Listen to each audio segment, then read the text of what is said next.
Al-Wasliyah TV, Cahaya Islam, Keluarga Indonesia.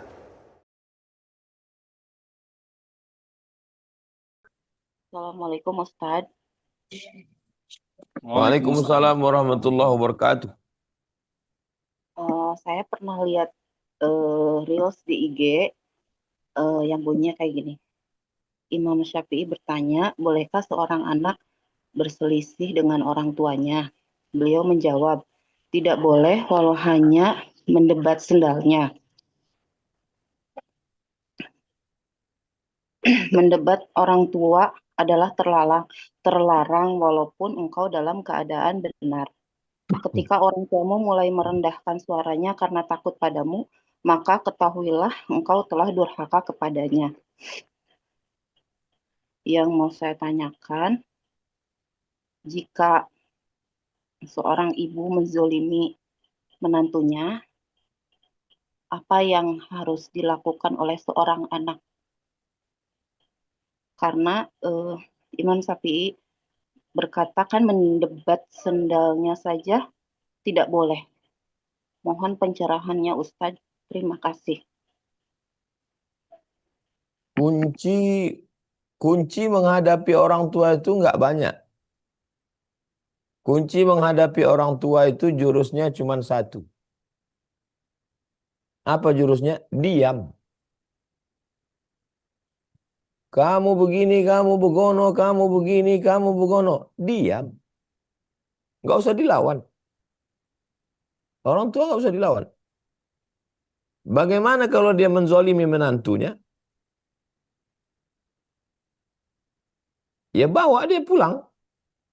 Kita ke rumah dia. Terus dia menzolimi, cakapnya kasar. Ya kita izin. Bu, mohon izin ada tamu di rumah, anak-anak nangis. Iya kamu begitu begini bukan? Ya pulang kita. Kalau serumah Pak Ustadz, ya pindah rumah. Mohon maaf Ibu, kami ingin membina keluarga ini supaya kami lebih mandiri, supaya kami enggak ini. Cari rumah kontrakan yang dekat.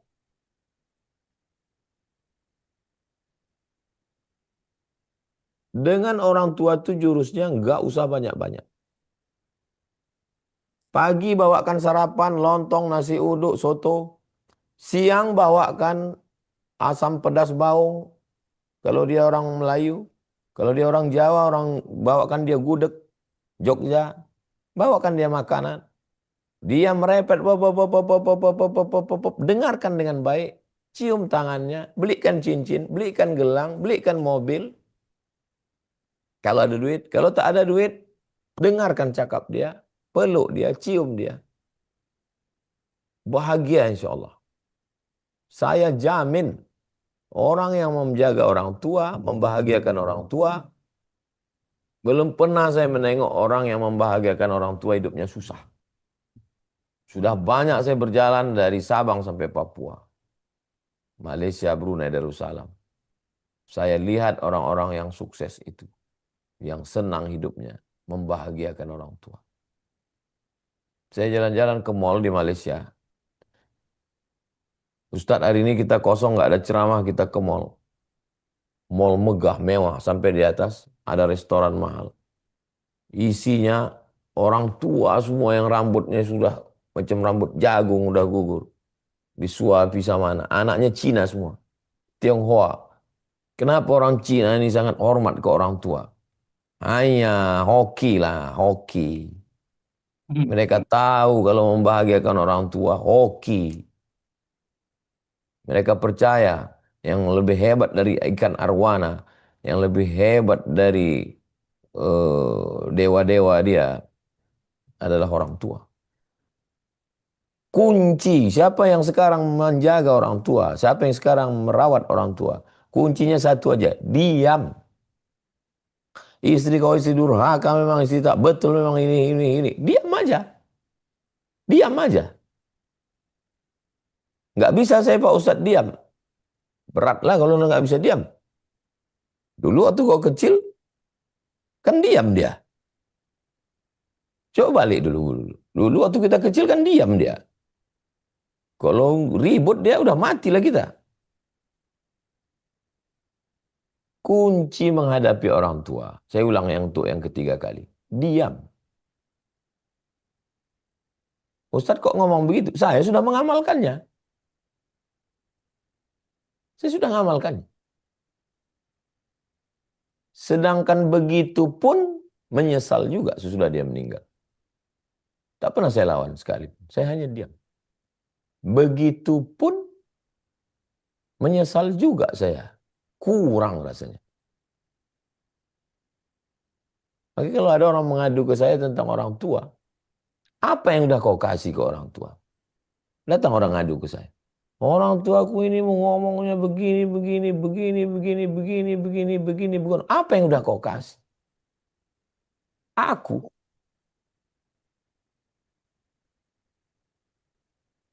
Datang keluarga ibu saya. Mak kau dulu waktu gadisnya dia punya liontin. Macam mana bentuknya? Macam duit pound sterling, ada gambar perempuan bule. Saya cari. Saya cari. Sekitar tahun 2012-an. 13 tahun yang lalu. Saya cari. Pound namanya. Pound sebesar ini. Di toko Cina. Berapa harga pound nih kok? 27 juta. Saya beli. Untuk menyenangkan hati. Saya pasangkan ke leher.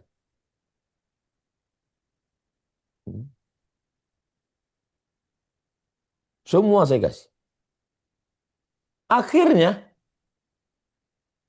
semua gelang, rantai, cincin, emas, kalung, cincinnya 10.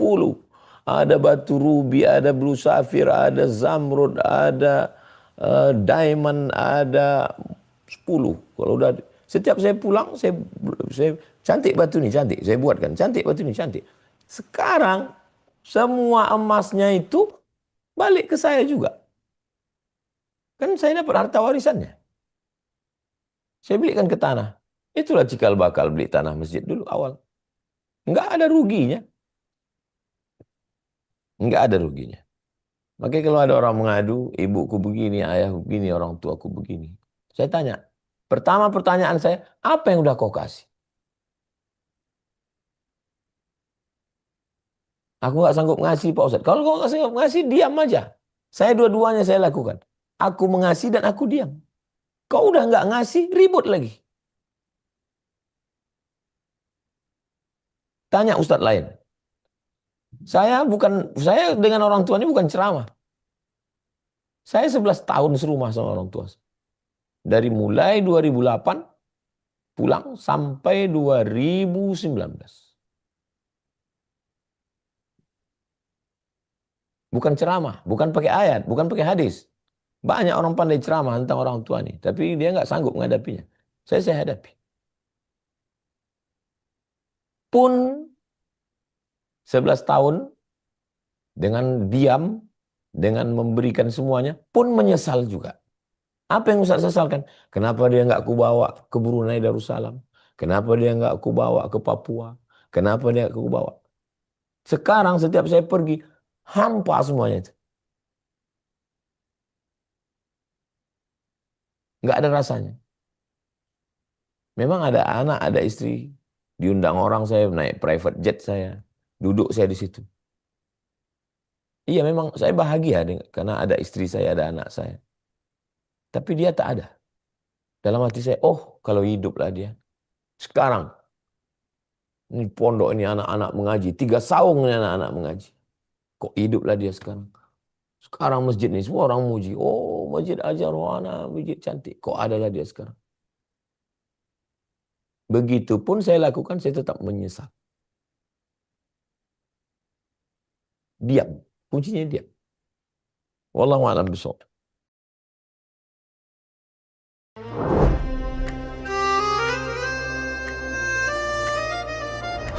Al-Wasliyah TV, Cahaya Islam, Keluarga Indonesia.